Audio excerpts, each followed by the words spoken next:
Rungsurnai rokno borokni thina mibagai kahamwan sumuno loglogi dopa ta hodani hamprai samungo dopa hodano kahamti aching tlangna mibagai yapri chenan bagai bo fokusaka halte bijipini kasko raji potachaji pongtu chala agotara porunigomni bolichi tham nokor wadi loaji mumbai maidwik tai remchinei rungnokni ngai taklai bisbo kaham ungkhari khainai rokno kaham borom yapran pado opti hainok tok saiknar ka halte bijipini kasko raji potachaji হয়েছে যে এই 43 নম্বর ওয়ার্ডে total 61 জন ছাত্রছাত্রী এবার মাধ্যমিক এবং উচ্চ মাধ্যমিক পরীক্ষায় উত্তীর্ণ হয়েছে। তার মধ্যে উল্লেখযোগ্য সেটা হলো ফার্স্ট ডিভিশনে 18 জন, সেকেন্ড ডিভিশনে 27 জন এবং নরমাল যারা পাস করেছেন তার মধ্যে 19 জন। টোটাল 61 জন ছাত্রছাত্রী এই ছোট্ট একটা জায়গা থেকে মাধ্যমিক এবং উচ্চ মাধ্যমিক পরীক্ষায় উত্তীর্ণ হয়েছে। আমি তাদেরকে ধন্যবাদ জানাই। তাদের চলার পথ যাতে সুগম হয়, তারা যাতে সমাজের নাম উজ্জ্বল করতে পারে, আমি তাদেরকে শুভেচ্ছা এবং অভিনন্দন জানাই। পাশাপাশি যেহেতু দাঁড়িয়েছি, দু একটা কথা তো বলতেই হবে, কারণ আমার না থাকে তাহলে বেশি দূর এগোনো যায় না। কিছুক্ষণ আগে আমি নিচে বৃক্ষরোপণ করছিলাম, তখন একটা ছেলে আমার সঙ্গে সেলফি তুলেছে। আমি জিজ্ঞেস করলাম, ও বললো এইবার 12 পাস করেছে, উচ্চ মাধ্যমিকে পাস করেছে। ও বললো যে আমি আর্টস নিয়ে এমবিবি কলেজে ভর্তি হয়েছি। জিজ্ঞেস করলাম অনার্স নিয়েছো কিনা, বললো হ্যাঁ অনার্স নিয়েছি। কিসে অনার্স নিয়েছো সে সাবজেক্টটা বলো। জিজ্ঞেস করলাম যে এই সাবজেক্টটা নেওয়ার কারণ কি, না এটা আমি ভালোবাসি। কিন্তু ভালোবাসা এক জিনিস, কিন্তু আমার জীবনের লক্ষ্যে পৌঁছানোর জন্য সেটা সুগম হবে কিনা, সেটা পাথেয় হবে কিনা, সেটাও নির্ধারণ করতে হবে। আমি তাকে ক্রিটিসাইজ করছি না, সে ভালোবাসে তার জন্য সাবজেক্টটা নিয়েছে এবং তাকে মার্ক তুলতে হবে তার জন্য নিয়েছে, সব ঠিক আছে। কিন্তু এইটা দিয়ে আমার জীবনের লক্ষ্যে আমি পৌঁছাবো সেটাও আমার নির্ধারণ করতে হবে। কাজেই প্রতিটা পদক্ষেপ এখন আর তোমাদেরকে শাসন করা যাবে না, এখন তোমাদেরকে শাসন করা যাবে না। এখন তোমরা একটা জীবনের আইডিয়াল টাইমে তোমরা দাঁড়িয়ে আছো। এখন যা নির্ণয় করবে এটাই তোমাদের আগামী দিন পথ চলার নির্ণয় হবে। তাই আমি তোমাদের কাছে আবেদন রাখবো যে শ্রী ভট্টাচার্য মহোদয় এখানে ঠিক কথা বলেছেন যে আমরা মোবাইল, আজকের দিনে মোবাইল আমাদের কাছে একটা মানে মানে ভালো দিক যেরকম আছে সেরকম খারাপ দিকও আছে। আমরা মোবাইল ছাড়া আজকে দুনিয়াটা হাতের মুঠোর মধ্যে। আমরা কোনো জায়গায় রাস্তা যদি না চিনি, গুগল বাবা রয়েছে, গুগল বাবাকে বললেই আমাদেরকে রাস্তা ঠিক দেখিয়ে দেবে, হয়নি? হ্যাঁ, কোনো জায়গায় হারিয়ে গেলে গুগল বাবাকে যদি বলি এমন জায়গায় যাবো, তো গুগল বাবা ঠিক রাস্তা আমাদের দেখিয়ে দেবে। কিন্তু তার কিছু নেগেটিভিটিও রয়েছে।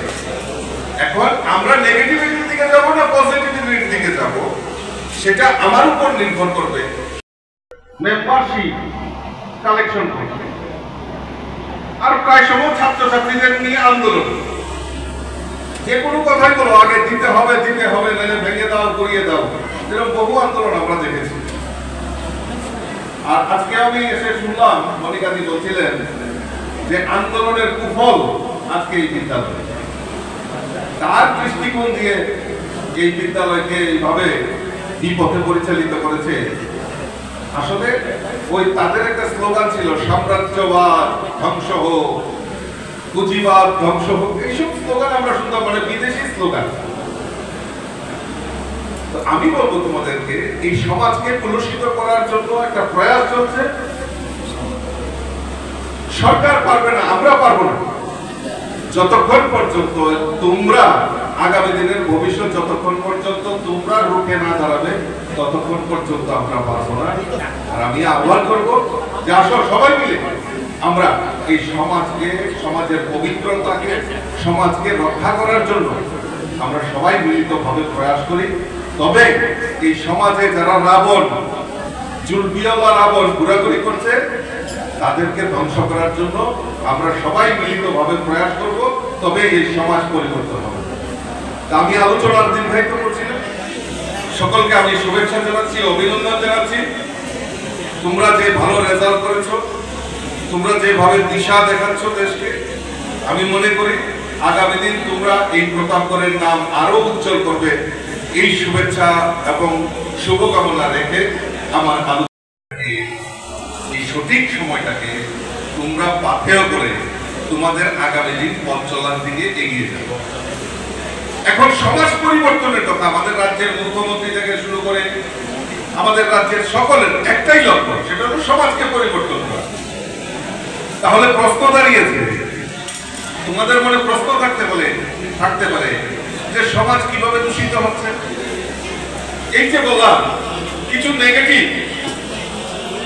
নেগেটিভ এনার্জি আমাদের মধ্যে রয়েছে। আমরা দেখবে কেউ খবরের কাগজ পড়ে কিনা আজকাল, খবরের কাগজ আচ্ছা ঠিক আছে, খবরের কাগজ তো অনেকেই আমরা এখন ভুলে গেছি, কারণ মোবাইলেই সব হয়ে যায়।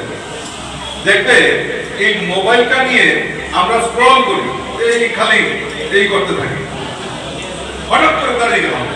কি হলো, একটা নেগেটিভ নিউজ যদি আমরা দেখি তাহলে এটার মধ্যে কনসেন্ট্রেট বেশি করি। দেখবে তোমরা মন চালিয়ে দেখবে যে যখন আমরা এই করতে থাকি, হঠাৎ একটা নেগেটিভ দেখলাম, কি হয়েছে, একটা ছেলে একটা মেয়েকে নিয়ে পালিয়ে গেছে। এটা কোন জায়গায় প্রতাপ করেননি আমরা বুঝতে থাকি।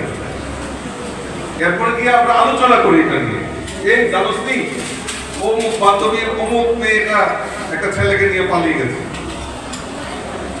আলোচনা করি, এটা বাস্তব। কিন্তু আমি প্রতাপগড়ের ওই মেয়েটা একটা ভালো নাম্বার নিয়ে আজকে ক্লাস 12 পাস করেছে। এইটার আলোচনা আমরা খুব কম করি সচরাচর, কারণ নেগেটিভের দিকে আমরা বেশি আলোচনার দিকে অগ্রসর হই। এটা আমাদের মানে এটা তোমাদের দোষ না, আমরাও করি। আমরা যখন খবরের কাগজে পঞ্চাশ হাত চলেছে, খবরের কাগজ যখন পড়ি আগে নেগেটিভ নিউজটা দেখি, সরকারের নেগেটিভ নিউজটা আগে পড়ি আমরা, এটা অভ্যাস আমাদের।